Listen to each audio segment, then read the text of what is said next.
నమస్తే, welcome to hit TV. Senior actor Jayaprada గురించి special introduction ఇవ్వాల్సిన పని లేదు. ఎందుకంటే టాలీవుడ్తో పాటు తమిళ, హిందీ మూవీస్లో ఎన్నో సూపర్ హిట్ మూవీస్లో యాక్ట్ చేసి నేషనల్ రేంజ్లో మంచి ఐడెంటిటీ ఇమేజ్ని సొంతం చేసుకున్నారు ఆమె. అలా మూవీస్లో ఓ స్టార్ హీరోయిన్ హోదాను జయప్రద అందుకున్నారు. ఇక టాలీవుడ్ సీనియర్ ఎన్టీఆర్, ఏఎన్ఆర్, కృష్ణ వంటి స్టార్ హీరోల సరసన యాక్ట్ చేసి ఆడియన్స్ హృదయాలను గెలుచుకున్నారు. అయితే తాజాగా ఆమె ఓ కేసులో నిందితురాలిగా ఉన్నారు జయప్రద. తాజాగా జయప్రద మిస్సింగ్ అయినట్లు ఓ వార్త ప్రస్తుతం సోషల్ మీడియాలో తెగ వైరల్ అవుతున్నాయి. సీనియర్ నటి జయప్రద రాజకీయాల్లోకి ఎంట్రీ ఇచ్చి ఎంపీగా కూడా గెలుపొందారు.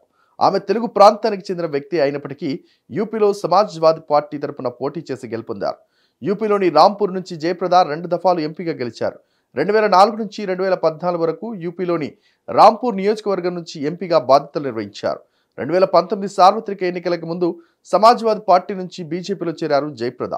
యూపీ లోక్సభ ఎన్నికల్లో రాంపూర్ నియోజకవర్గం నుంచి పోటీ చేశారు. అయితే ఆమె తన ప్రత్యర్థి సమాజ్వాదీ పార్టీకి చెందిన అజాం ఖాన్ చేతిలో 1,00,000 ఓట్ల తేడాతో ఓడిపోయారు. ఇక 2019 ఎన్నికల ప్రవర్తనా నియమావళి ఉల్లంఘన కేసులో ఆమె ప్రధాన నిందితురాలిగా ఉన్నారు.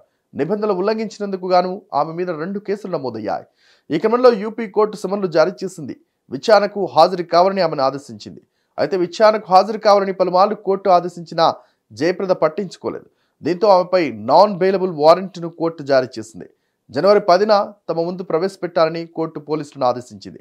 అంతేకాక ప్రత్యేక టీంని ఏర్పాటు చేసి జయప్రదని అరెస్ట్ చేయాలని రాంపూర్ కోర్టు యూపీ పోలీసులను ఆదేశించింది. దీంతో రాంపూర్ పోలీసులు ఆమెను వెతికే పనిలో నిమగ్నమయ్యారు. ఏదేమైనా ఆమె మీడియాకి క్లారిటీ ఇచ్చేంత వరకు ఈ న్యూస్పై ఓ స్పష్టత రావాల్సి ఉంది.